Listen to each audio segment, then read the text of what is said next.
You are listening to KLRN Radio, where liberty and reason still reign.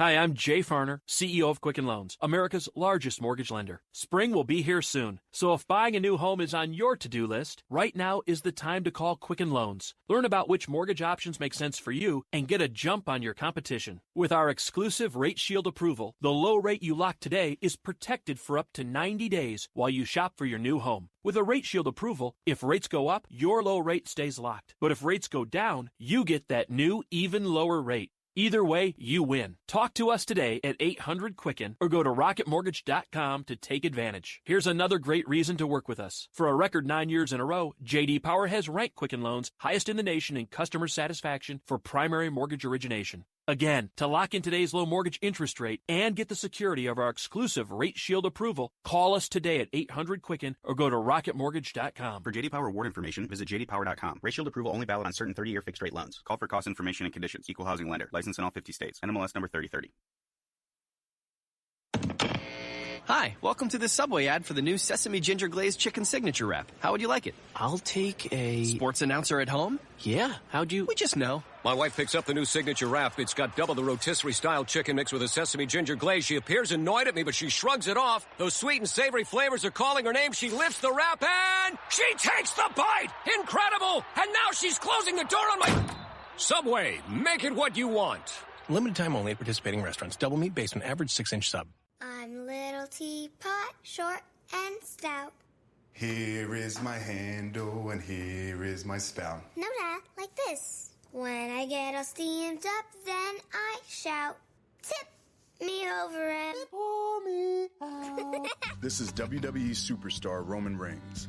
It only takes a moment to make a moment. Take time to be a dad today.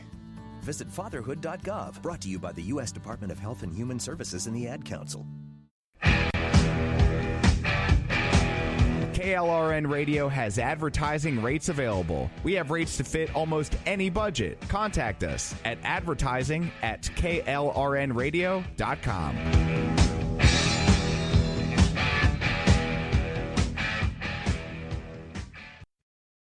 Thoughts of suicide may feel impossible to overcome, but with help and support, you can find hope and meaning. Call the National Suicide Prevention Lifeline at 1-800-273-TALK to speak to a counselor, or visit suicidepreventionlifeline.org. It's free, it's confidential, it's available 24 hours a day, 7 days a week. And even if it feels like it, you're not alone.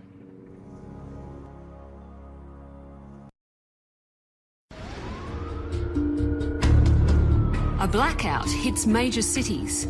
Streets flood. Trains grind to a halt. Banks lose data simultaneously. A large-scale strategic attack is executed within minutes over the internet. It sounds far-fetched, but now our enemies are also seeking the ability to sabotage our power grid, our financial institutions, our air traffic control systems. We cannot look back years from now and wonder why we did nothing in the face of real threats to our security and our economy.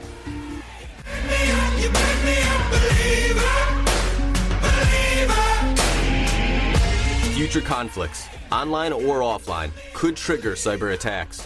I've ordered a complete strategic review of our policy toward the rogue regime in Iran.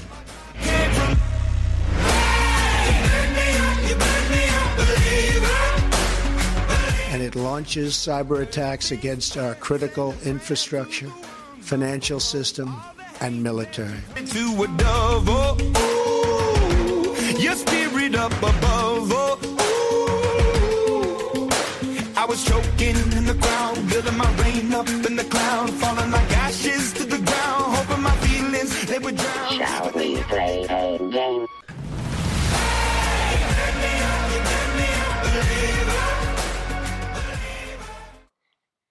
Good evening. Welcome to Cyber Wars.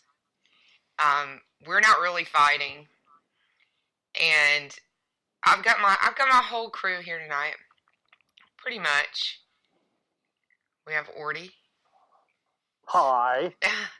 I've got Jeff. Hey, everyone. And we have our veteran, and if either of you other guys served, I apologize for not saying so. I'm well aware of Big Brother's service. So as I introduce Dr. Arrington, I'd like to say Happy Veterans Day. Thank you for your service, and never forget. Thank you very much. Yeah. So we're going to dedicate this show to you. And yes, this show is dedicated to you. So, and I don't know about you other guys, if you're vets or not, but just everybody, this show is dedicated to veterans. We are talking about warfare, even though it's cyber warfare. We read something just the other day about something Cyber Command did. I know I dropped it to you, Ordy, and I can't even remember what it was. But they did something really cool. So, this show is dedicated to all of you, but especially Dr. A. So, Dr. A, how many years did you fly jets and land on aircraft carriers? Forever? 20. 20 years. I can't imagine landing a jet on an aircraft carrier once. 20 years. I definitely can't imagine. But we were going to start off with something fun tonight because even though the conversation gets a little tonight, it gets a little quirky and funny, and there's some interesting things to talk about with this group we're going to talk about tonight. It gets really serious, so we're just going to start off by telling you guys the funniest thing that we saw on the internet this week. And I'm going to let you guys go first. So let's go in reverse order. Dr. A, you start. What was the funniest thing you saw this week? There's some lady named Hoot PhD. Her handle is Snarky Stardust, and she videotaped herself in a bookstore putting the Mueller Report book over all the triggered books by Donald Trump Jr. I just thought that was hilarious. And if you go read what she's all about, you'll laugh because you know she's just a triggered, Trump syndrome kind of person. It's really, really funny, and as I was concerned. Yeah. She kind of proved Trump Jr. right. She totally did. It's a perfect ad reel for the book itself. Triggered, told ya. Yeah, and Ordy didn't Twitchy did something on it. I saw you tweet that. Yeah, Twitchy did something on it. It was Daily Caller. Everybody was. She got so drugged today that Twitter actually wouldn't. You couldn't find it if you were replying to somebody who replied to her. You had to go seek out the original tweet because there was so much traffic on it. It was actually being suppressed from feeds. So. Wow. Yeah, she got drugged. Yeah, big time got drugged. She really got drugged. But, I'm kind of thinking that she deserved it. And, the bookstore, I doubt, since the book's a bestseller already, I think it's been out less than a week or about a week. So I doubt the bookstore really appreciated it that much because ain't nobody paying for the Mueller report. Anyway, I already read it. So yeah, that was pretty hysterical. Jeff, did you come up with one? I know you. Yes. Yeah. Okay. Good. Not necessarily funny, but it's actually quite recent, and the one that really grabbed my attention today is the Jeopardy clip from today, where the guy had 2000 in Final Jeopardy, and his answer was, "We love you, Alex." If you haven't seen it on Twitter or anywhere else, take a look at that. It's about 16, 18 second clip. It's just tremendous, and Alex, his voice cracks toward the end, so it was kind of touching that the person on Jeopardy did that as an answer. Aww. Yeah, there were ghosts cutting onions when I saw that one. That was really touching. I mean, that was awesome. Yeah. That's an awesome thing. It wasn't Alex's last show, was it? No, I think it was when he had just found out he had to go through a second set of chemo, so it was right around that time. Right. Oh, yeah, because they're taped. Yeah. Yeah, they're taped months ago. Yeah. No, that wasn't funny at all. It was really good, though, Jeff. Thank you. Thank you for that. You guys go watch that video. What do you have, Ordy? If the screaming lady and the cat meme is taking the place of the West Coast choppers and the Orange County choppers and the distracted girlfriend or distracted boyfriend memes as the top meme used on the internet right now. If you're not familiar with it, it's a 2-panel meme where it's got one woman holding back another woman who's screaming and pointing, and then in the other panel is a cat sitting at a dinner table. And they're not even they're not related, but they were mashed together, and it's probably one of the best memes going out there right now. It's definitely... The new one with it is with Hillary Clinton, and now it's become a 4-panel meme with Hillary Clinton, the cat, a dead cat, and a newspaper article talking about how the cat committed suicide. No cats were harmed in the making of this meme. Yes. I think the cat is actually sleeping, but it looks dead. It's actually dead. sleeping. Yeah, it's actually sleeping. But there's because no cats were harmed in the making of this meme. No animals were harmed in the creation of this meme. Right, exactly. But yeah, it's at first I was like, what is this? This is a stupid meme, and it grew on me.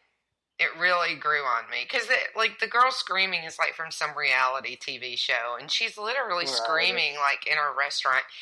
And the cat, I'd like to point out, is not just sitting at a dinner table, but it's sitting at a dinner table in front of a plate of broccoli, which I think is special, right? So the smug look on its face. Right. I have a question. Is the girl in that meme, is she more famous now from the TV show or the meme? Oh, the meme. Clearly the meme. Yeah, Which, by the way, Jeff, that reminds me, Jeff, didn't you post in a group that they have Christmas sweaters with, his and her Christmas sweaters with the screaming lady and the cat? Yes. Okay, that's hilarious. And I think people are calling it Screaming Cat, right? So, right, because it's getting screamed at. So the funniest thing but I love it. I mean, at first I was like, I don't like it, and then I was like, this is stupid, but it grew on me, so I like it too. This is our, just so you guys know, this is our, we really love the internet segment of the show. Woman yelling at cat. According to Know Your Meme, it's woman yelling at cat. Woman yelling at cat. Well, of course it is. Yeah, so my favorite thing is on Twitter, the hashtag Dak dances to everything. The quarterback for the new Dallas Cowboys, Dak Prescott, has a very unique pregame workout. If you've never seen it, you have to look at it because I can't describe it. It's not possible. I don't have words in my vocabulary to describe his workout, but he looks like he's dancing. And I mean, It's football Shakira. Okay, sure. Football Shakira. That's a great way to put it. Quarterback Shakira. But so the Cowboys did a hashtag Dak dances to everything challenge their fans or just internet users everywhere to put music to Dak's workout, and some of them are really great. It's actually all over my timeline. If you want to take a look at it, you can just go there because I was having a ball looking at those. It made me laugh. And this is why we love the internet. We really love the internet because the internet makes us laugh.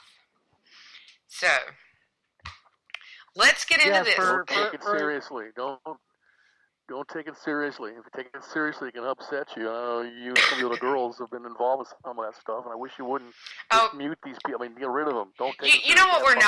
We're not going to talk about trolls tonight. We're either going to talk about fun stuff, veterans, or hackers. Okay. Orty, I'm going to apologize in advance for doing this. I'm going to let you open. Right? Well, first I'm going to recap a little bit, and then I'm going to let you open. So you have a few minutes to get your thoughts together. So we've been doing on this show different advanced persistent threat groups. We talked about how an advanced persistent threat is one that kind of dwells in the system for a while. They hack you. They sit there, they wait, they exfiltrate data, they get into other systems, they move around, they find interesting stuff, and they stay there pretty much as long as they can, we think.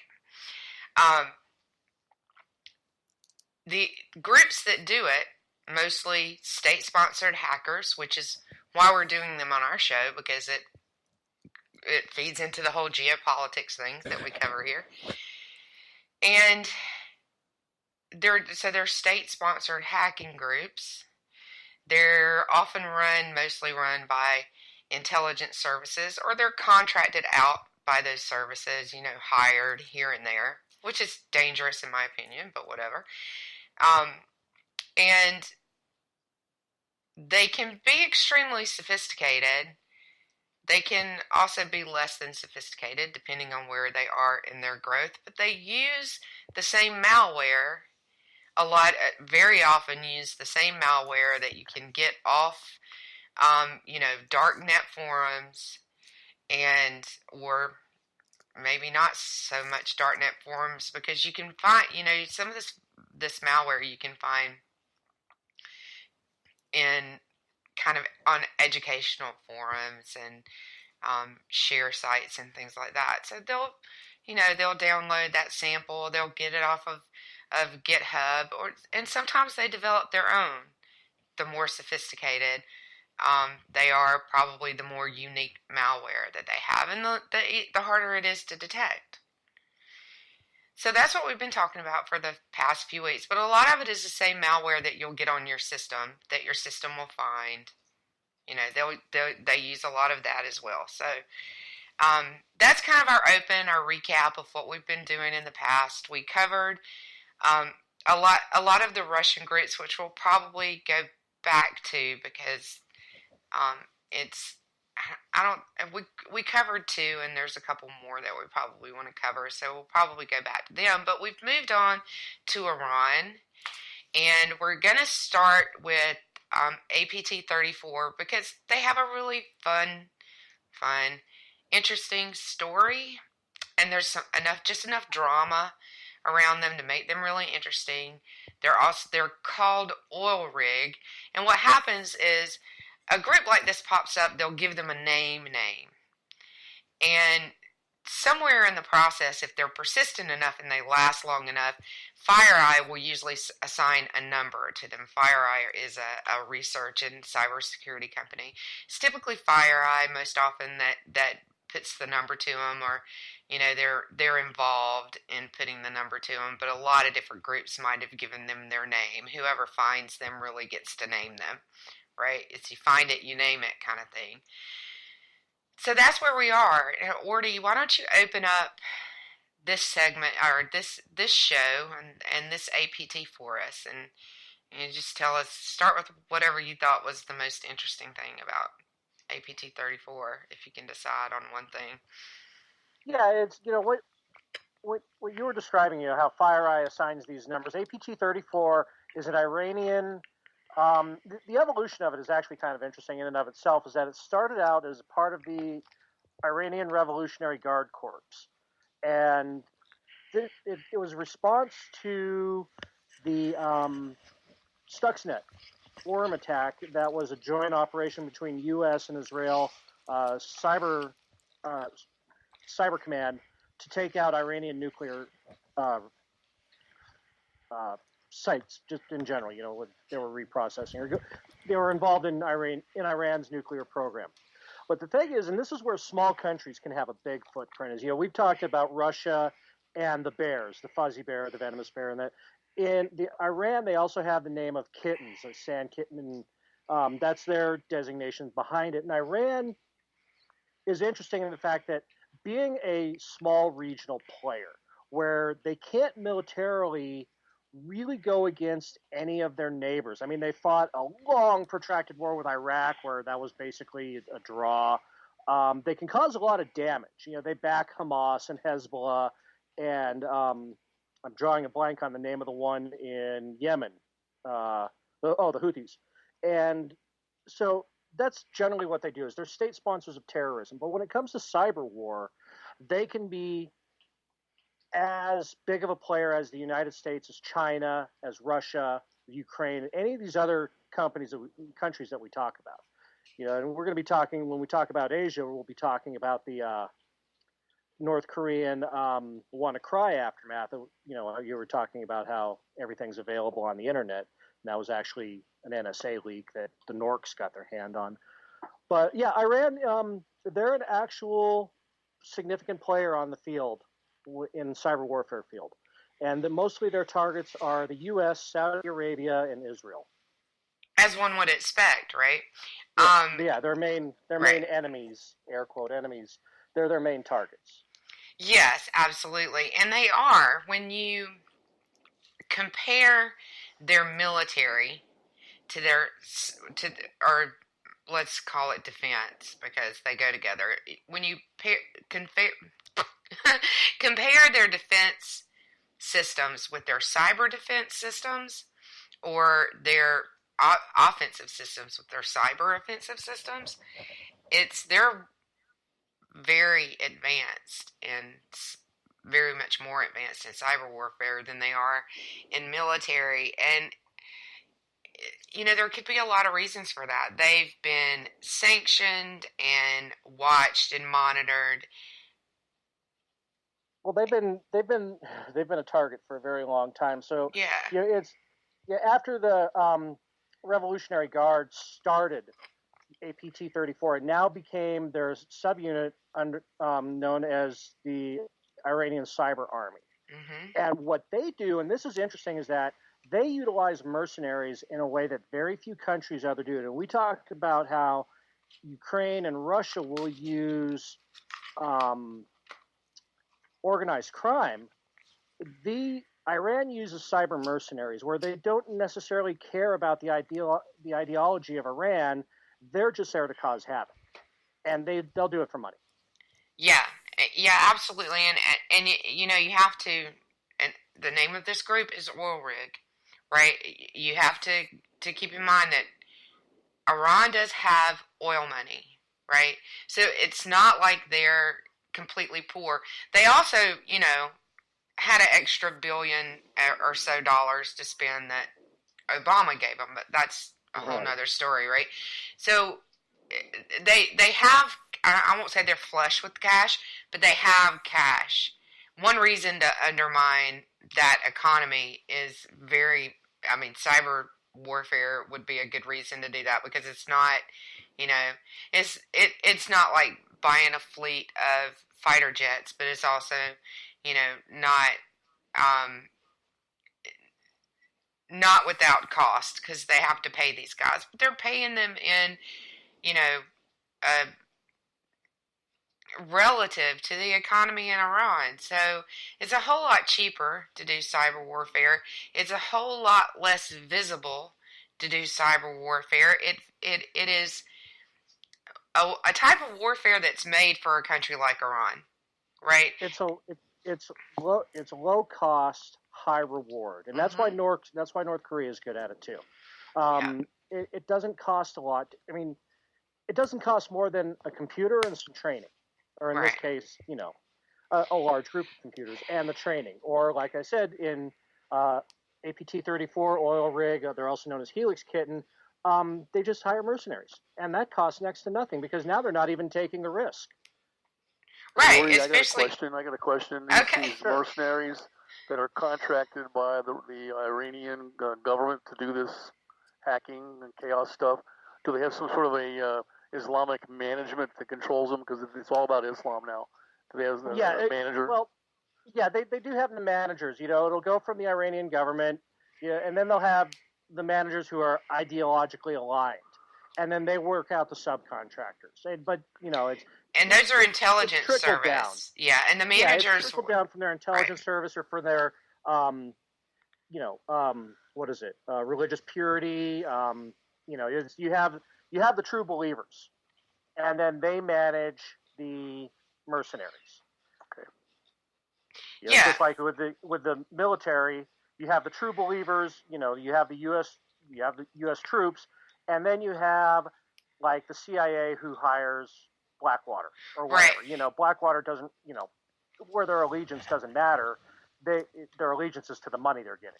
So whether they're hired by the CIA or the whoever, that's who they work for. They don't care about the politics of the nation that they're working for. Right, and those are like legitimized mercenaries, companies like that, contractors like that, because they will contract for Israel. They may not, the government may not like it so much if they contract with our enemies, right? That might cause a problem for them, but they will contract with someone who is with another country that is like somewhat aligned with us strategically, or aligned with us strategically. And this is your wheelhouse, Dr. A. So I'll let you talk about that a little bit about. And we're going to get into, in the second segment of the show, we're going to get into their competition between each other and some of the drama that happened, and it was sort of funny. But Dr. Arrington, with the intelligence services in Iran, I know that you did some research on those, and you've found out a little bit, or you know a little bit more about the two main intelligence services for Iran. You've got the Ministry of Intelligence of the Islamic Republic of Iran, it's the MOIS, and they were formed, both these, and the other one is called the Islamic Revolutionary Guard Corps, IRGC. They were both formed after April 22nd, 1979, when the Shah of Iran was deposed. A few months before that, they brought another knucklehead in for a little while, and they overran him. And then the Ayatollah Ruhollah Khomeini took over, and you had the Islamic Revolution. And of the two, they do fight with each other, but of the two, it seems like the Islamic Revolutionary Guard is the strongest, because their whole job is to protect the Islamic Revolution and the Islamic order of Iran as a theocracy. The Ministry of Intelligence, along with the regular military, is a little bit different than that. They're more secure, the borders, that sort of stuff. But the IRGC has been designated by the United States and several other countries as a terrorist organization. And it was funny, after we did that to them, they designated us as a terrorist organization too. But that's what they do. They are a terrorist organization. And a couple of big things that they do the nuclear enrichment program, the missile program, things that go through the Straits of Hormuz. And then the fourth thing they do is cyber warfare, and that's growing day by day in the IRGC, and that's why you want to talk about it. Right, absolutely. And APT in my research, what I found was that APT34 actually worked under the MOIS. And right. We'll talk a little bit about the competition, because there's competition between the groups, and not just the intelligence services, but the hacking groups in Iran. So you've got to think about, again, their economy is not the most robust. They have oil money, but they're also sanctioned to death, right? And I mean, it's not really our wheelhouse to talk about their economy and how much they've been sanctioned, but and I'm going to throw to Jeff on this because of your networking background. Yes. Cybersecurity people in general and hackers absolutely like to flex. Oh, big time. Right.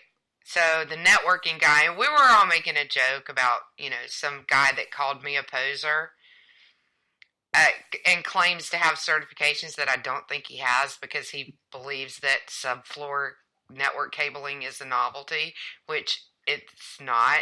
We were talking about on Twitter, it's been commonplace since the 80s. It's been around since the 70s, and it was invented in the 50s. But at any rate, that's the kind of flexing that they do. I mean, it's just stupid. I'm better than you flexing. And in an office environment, a network environment, it's kind of good-natured, right? Yeah. Like being on an aircraft carrier. When you're in a hacking group with people, it's a little less good-natured. But if you're in a competing hacking group, right? So let's just, for instance, throw out there Gator League and Lizards. Well, actually, no, they like each other. Just think of two baseball teams. It really is like that, because in the office environment among friends, you go like, hey, I got this, or I got that, or I secured this. But when you're competing against each other, you don't necessarily want to let the other person know. You want to sit back and wait for them to discover that you've been in there for weeks, because that is the bigger get than just bragging about it. Yeah, absolutely. And that's when, like, when you're running red team, blue team scenarios, right? Like there's a lot more ribbing and things going on. So I mean, so take that into the criminal world. You're talking about, so we all live on the internet. Everybody in the chat room, probably everybody that's going to listen to this show, lives on the internet, on social media, on Twitter or something, and you've probably seen some of this going on. If you look for it, you can certainly find it. It's really easy to find. But if you think about it as two baseball teams, if one team thinks that the other team tried to hit the pitcher, or they think the pitcher tried to hit the batter, they're going to clear the benches. It's the same thing with hacking groups. If they're competing for each other, and if you take it into and these are just like the hobbyists, the skids on Twitter, or go at each other all the time. Take that into the criminal world, where it's more like the mafia, right? And they're competing for money, criminal money. They're sponsored by a country like Iran, who, if they really screw up too bad, will just, hang them from a crane or throw them off a rooftop. It gets really, it can get ugly. Organized crime, that's a turf war. And especially when you have competing intelligence agencies. Yes, absolutely. Yeah, absolutely. It's a turf war. So, and this, we have a theory, right, on some of the drama that happened with APT34, that it's probably a turf war, but they've been exposed, supposedly. Their names were released in a leak, and we're going to talk about that when we come back from break. But right now we're going to take a little break. So we'll be back in just a minute. See you then. That's the state of my head. That's the state of my head. It's been a long, bumpy ride, sitting back in the saddle. It's time to get down, dirty up our knees in the battle. Oh, come on, round up the boys, gonna make the walls rattle. Oh, our flag is tattered and our bones are shattered, but it doesn't matter, 'cause we're moving forward. Round them up, let's go. Round them up, let's go.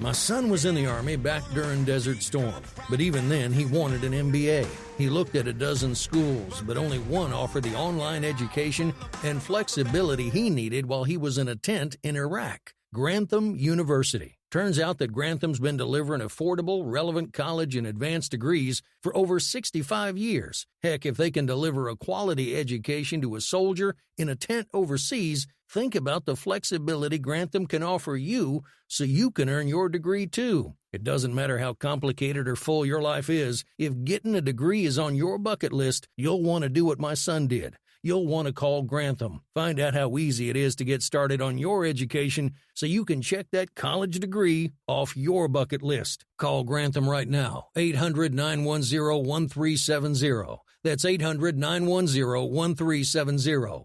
Flexible, affordable, relevant. Call 800-910-1370. Tired of paying outrageous prices for Viagra? Well, we have great news for you. Now you can finally get Viagra at huge discounts. Healthy Man allows you to save up to $500 on Viagra. Why pay U.S. pharmacy prices of $15 per pill or more when you can get Viagra for less than $3 a pill? Call today and get 40 Viagra pills for only $99. This can cost as much as $600 at your local pharmacy. You can't afford not to call us. If you want Viagra at the lowest prices, never pay $15 a pill pharmacy prices again. Get Viagra for less than $3 a pill. Call 1-800-516-7602 today and save up to $500 and get 40 pills for just $99. Healthy Man is fast, easy, and affordable. Operators are waiting at 1-800-516-7602 to take your call right now. Call 1-800-516-7602. That's 1-800-516-7602. Again, 1-800-516-7602. Attention business owners and independent contractors. This is a money-saving message from Tax Mediation Services. If your business owes $20,000 or more in taxes, we can help you today, right now. Listen, dealing with the IRS is no picnic. It's an intimidating and extremely stressful process, and you don't want to go it alone. Our attorneys know every law, every tax break, and every possible opportunity to help you resolve and reduce your tax debt. And if you owe more than $20,000, you may be at the top of their hit list. So don't take your tax debt lightly, because it will not go away on its own. The IRS can seize your bank accounts, your home, and even shut down your business. Call our tax experts today at 1-800-783-0810 and let us deal with the IRS while you focus on your business. That's 1-800-783-0810. Again, that's 800-783-0810. Round 'em up, let's go. Round 'em up, let's go. All eyes are seeing red. Double vision from the blood we've shed. The only way I'm leaving is dead. That's the state of my head. They don't know where we've been. We got that concrete street skin. The only way I'm leaving is dead. That's the state of my head. All right, we are back, and I'm going to play you guys a clip right here that it's actually the trailer to a movie, and the movie's not out yet. I tried to, it's supposed to be on Apple TV, and I went to it today, and it wasn't there. So, I don't think it's out yet, but there's some pretty interesting things in here that segue pretty well into what we're going to talk about next segment, so let's listen. Cybersecurity is a little bit like, what we call in the U.S. the Wild West. It's really a bunch of independent gunslingers. And you have tons of tools that a junior high schooler could download and use to exploit systems. Look, here's what's happened over the past 10 or 15 years. All of us, myself included, businesses, governments, we've taken things that we at least would keep in a desk drawer or a wallet, sometimes even in a safe, and we've decided to put them in our phones or to put them in something called the cloud. And I think we did it indifferent to the dangers we were creating for ourselves by putting our precious information, whether it was personal or governmental, in locations that were not nearly as safe as they were when we kept them in the physical domain. The Russians, and according to the reporting, who did this hacking were most likely in the employment of the Russian government.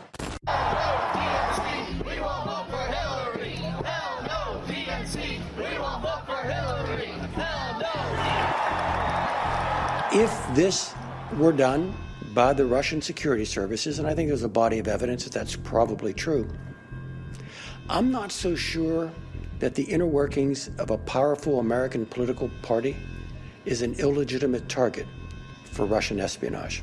All right? So let me just make that very clear. Now, what really makes this interesting is that it appears the Russians didn't stop at espionage. They've taken the information, and here's the phrase I would like to share with you. They've weaponized the data, made it public through WikiLeaks in order to do something with the American political process. That's really interesting. That's really new.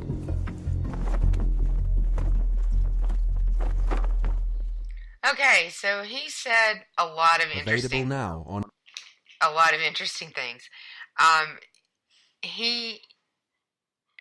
but the most important thing that we wanted you to hear there was the comment about weaponizing the data. So, cyber espionage has been going on for centuries, millennia. And cyber espionage has been going on as long as computers have existed. And but the weaponization, the exfiltration and weaponization of the data for political purposes and psychological warfare, this is kind of a new thing.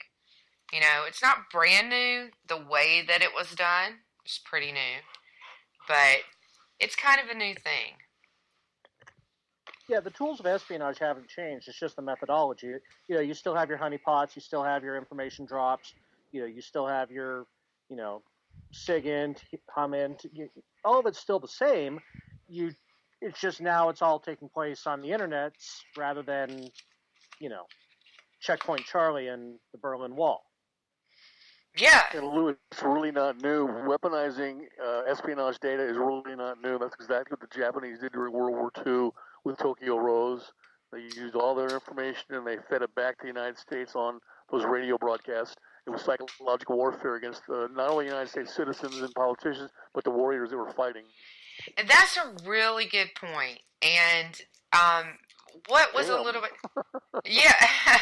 But what was a little bit different about this is it was actually, they weaponized in full the exfiltrated emails.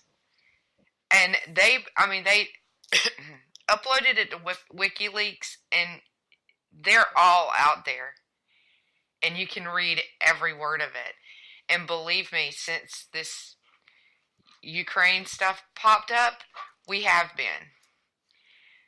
Some of us have been digging through those emails looking for information about Ukraine. I'm sure a lot of people have, right? And so now they created a repository source for inside information about thank you, Hillary, for the bathroom server and, everything that you exposed.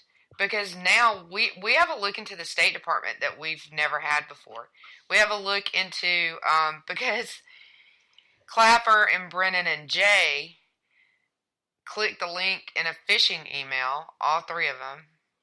We have a look into the intelligence services that we didn't before. I mean, think if we had gotten their work email, it probably would have been pretty interesting. But the important part of that is what for tonight is what we're going to talk about next, which is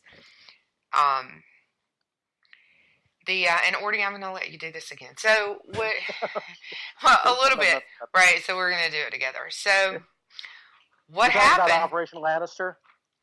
Well, we're gonna go into that with the Telegram leak, right? So, or do you think we should do the other one first? I think Operation Lannister is going to take a big chunk of our time. Okay, because that shows the double end of it. Of yes, you do have state sponsors, but you also have people fronting. So, but I think chronologically, the Telegram leak happened first, right? So, well, let's get that we'll get it out of the way anyway, so we can spend more time on the other one. So, the names of this group, and this is like pretty unusual, right? So, I mean, we indicted people that were supposedly associated with Fancy Bear. Most of them were indicted under usernames, not their real names. I don't know that we know what their real names are. I to be, quite honest, haven't dug into that, but I'm not sure we know those guys' real names. But someone leaked the names of the members of APT34 in Telegram. First, I'm going to add the caveat that a lot of stuff goes on in Telegram that is just straight up bullshit and not true. People making things up, trolling, punking, whatever. This might just be legit when you comb through what is known and what is public about the people that were named and compare it to what's not there. When you see what's not there, you see what is there. It's kind of one of the, you look at the company and you're like, this company is not making that, doing what they're doing. This company is not surviving, doing what they're doing. There's not really anything going on, so they must be working for the government. But it's, well, yeah. who really the funny knows? thing about it, most of these people that were named in this, they work for a company that is supposedly part of the Iranian cyber army, and they're all officers and executives in this company, and they're all on LinkedIn. The guy released all of their LinkedIn profiles. Mm-hmm. So I mean, that was kind of like, here's all the top people in the Iranian cyber army, and oil rig or Helix Key, whatever you want to call it, APT34. Oh, by the way, go visit their LinkedIn profile to hire them. Yeah. Right. Yeah. Exactly. Well, and I mean, it makes them very exploitable as intelligence assets, right? I mean, because they're right out there, they're exposed, Yeah. Yeah. So, a lot of this, the source is kind of iffy in and of itself because all this information came from a brand new, just created Twitter account, and his motivation before it was that he was a member of APT34, and it was kind of like F those guys, and it's like he knew a little but not a lot. Right. Well, and for a hacking group, that would not be unusual. That sounds completely legitimate for a hacking group to me. This is supposed to be, but this is, when you're talking about Iran, mm-hmm. You're talking about, this would have been, in APT34, this would have been one of the ideological purists. This would have been, so you're talking about risking being thrown off a building should it ever come out who you are. I mean, if you ever get doxxed, you're dead. Right. So exactly. He wasn't just one of the contractors. Right, and that's basically what it was. They were doxxed in Telegram. Right, it was a full out doxing in Telegram. Now, and here's the two theories that we've gotten. Then we'll move on to Lannister. So the two theories that I have, and then you guys can weigh in on them. So number one, it was the IRGC, and they doxed the guys because of competition with the MOIS. That's number one. Number two, it was a rival hacking group inside Iran, right? Because what are you going to do? You've got these two intelligence groups. So it's either an intelligence group, a hacker group, or the actual intelligence group was behind it, working for the rival intelligence organization. Or a rival hacking group, maybe both under the same way. So what are you going to do? You're going to kill your hackers for doxing each other? Probably not. Yeah, probably not. So they're competing for money. They're competing for cred. Hackers do this kind of thing to each other. That's what they do. That's like, I mean, it's just that kind of mentality, that kind of personality. So those are my theories. I don't know if you guys have any. Dr. A? Or if you think that's totally legit. I don't know if maybe we didn't lose him. Oh, he's here. I kind of agree. No, I'm here. with your takes. I'm here. Yeah, you agree? Mostly. I tell you, there's part of me that says it is part of the Iranian Revolution crowd, the young people fighting for freedom. One or two maybe got lucky, but that is more of a long shot than what I believe you're saying. I tend to believe you more, but I part of me just can't rule out a small group of Iranian freedom fighters, if you will. You know what? That very well could be, because I mean, you know, they're pretty savvy, and you know, one of them could have infiltrated or, you know, something like that. But it is really risky, like Orty said. What do you think, Dr. A? It's these younger guys that really would like to have the theocracy dissolve and have more of a democratic nation, and they're in touch with American students. They get contact with American students either at the university level or on the internet, and they are starting to use the terminology of the United States. They're starting to wake up. They're starting to wake up, and they want more freedom. They don't want these mulos to control their lives. So we have 3 working theories on what we think might have happened. And Orty, did you have an alternate theory? Yeah, the information that was released, it seemed like knowing a little bit about the inner workings, but not a lot. It was an incomplete picture. So I'm actually thinking that it could have been UAE, it could have been Saudi pretending to be APT34 and doxing its members, but meanwhile saying, "Hey, I'm a disgruntled member of APT34." Yeah, I think kind of like a Snowden thing, where I know people have different opinions on Snowden, but the dude ran to Russia, so was he a Russian asset? That question's out there. So that's totally legitimate. That is a totally legit theory. I tend to agree with a fourth party collection where it's more of an outside force, but I can't put my finger on who I think it would actually be, because, well, to be quite honest, I think almost all of our opinions are valid in this case. Right. Well, and it's really hard to tell after the fact, whether this is really the case or not, but it seemed like you said, they have LinkedIn pages. It seemed like they might be kind of easy to dox, right? So, if you could track something back. They also have a GitHub page where they only have one tool up there, and interestingly enough, it's been dormant pretty much since April of this year. But one of the usernames was similar to the username that he uses as one of the guys uses as part of the group. So honestly, they wouldn't have been that hard to dox. I looked at it and I was like, yeah, I could have doxed these guys, right? So, I mean, if you track it back to the company, it's pretty much everybody that works in the company. If somebody knew that the company was involved in which is, I mean, in the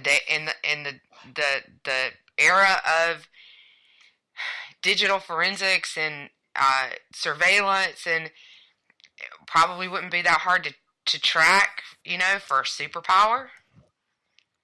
For Israel or the U.S. or anybody else, it wouldn't have been that hard to track. Could have very well. Hey, it might have been that guy that they pulled out of Russia. Just kidding. Yeah. It could have been, right? So, but yeah, it definitely could have been another state actor, another state hacking group. It could have been a fourth party, like you said. That's like the joke that on the internet nobody knows you're really a dog. Right. Exactly. I mean, if your Russian's good, or your Farsi's good, or your English is good, you can be from any country. Yeah, and we saw that. We talked about that a couple weeks ago or last week with the, influencing the U.S. election. You could always tell time and English skills on whether they were a legit, American, or if they were, working out of a Macedonian troll farm. Right. Exactly. So, and there's a lot about Lannister about his Farsi as well, and these guys as well, about whether it was really good enough for them to actually be Iranian. So we've got 3 or 4 working theories on what we think this actually might have been, and none of them really point to an insider from inside the group, because that would be stupid, and it might be one of the better jobs in Iran. So I'm not sure anybody would actually do it. Which it's one of those things. Once you're in, you can't get out. It's Hotel California. Right. When you're in a country like that, so I don't really know that's the case. It's like 10:56, so I don't know that we might not want to carry Lannister over to next week. And you know I'm saying that because it makes our show next week easier. Yeah, set it up for us, though, Orty, before we get out of here. Well, the guy we've been talking about, this APT34, he goes by the scream name Mr. Lannister. And so figuring out who he is and everything is actually, cybersecurity forums have called it Operation Lannister. And to find out if this was truly an APT34 guy or if this is, just some rest. So, we've been kind of nibbling around the edges on it, but the actual Operation Lannister is pretty fascinating. So that's definitely, we could digest that in next week's show with this. Yeah, and well, if anybody's, people have probably heard about shadow brokers. That was the group that was an information operation, yeah. Yeah, it was the group that was selling the tools that were dumped from Vault 7, right? So they had NSA tools that they were selling. Which was funny. The story behind that is hilarious in and of itself. And, and how the Norks got their hand on it. Mm-hmm. So, yeah, that's like I said, I alluded to that too. When we get to the Asian hackers, I think that'll be a good one. Right. So, but I think we'll carry Lannister over to next week because you said, I think before we even got into this show, that Lannister is like a full show, and it probably is a full show. So it's such a fascinating story. I think let's do that. Let's carry it the next week and just do the whole show on it. Well, sure, because that way doing that also explains Gussifer. It explains a lot of things on the hack and publish style of hackers. Yeah, absolutely, which we kind of opened the segment with. So, Orty, we'll start with you because you have the long list of where you are. Tell everybody where you are. Well, I'm on with you and Dr. A and Jeff every Monday on Cyber Wars. This week, I will be joining Brad for the second hour of the Rick Robinson Show. He's filling in for Rick. I will also be on Bleeping Podcast again this week, and Friday is Juxtaposition. Next week, I will be on with Brad on The Culture Shift. Awesome. Dr. A, where are you at? Kerosene Cowboy. Dr. A is Kerosene Cowboy on Twitter, and he's here with us every Monday night. Jeff, how about you? Here, I'm guessing every Monday night, and Stoner Brewing Co. on Twitter, and eventually CloudHub if they ever get their freaking web app done. Right. It's coming. And I am, of course, Cyber Wars Podcast, and that's pretty much that in here. It's pretty much the only place you can find me. I am on CloudHub. My name there is Sweet, and then a binary T. So you all have homework. To find me on CloudHub, you have to figure out what the binary value is for the letter T. Is that what that number string always was? 9-year-old? Okay. Sweet T. That makes sense. Yeah, Sweet T actually is 01010-100, but you're going to have to look it up anyway. Sweet T. And we'll be here next week, and we'll be talking about Mr. Lannister. This is a really great story, so thank you all for tuning in tonight. Tune in next week, because you don't want to miss that. Thanks for joining us. We'll see you then. Come on. Good night.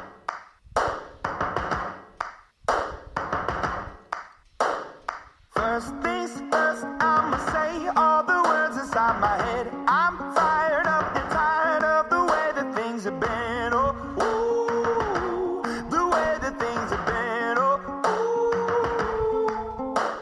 ooh. Second thing, second, don't you tell me what you think that I can be. I'm the one at the sail, I'm the master of my sea. Oh, ooh, the master of my sea. Oh, ooh. I was broken from a young age, taking my soak into the masses, writing my poems for the few that look at me, took at me, shook at me, feeling me, singing from heartache, from the pain, taking my message from the veins, speaking my lesson from the brain, seeing the beauty through the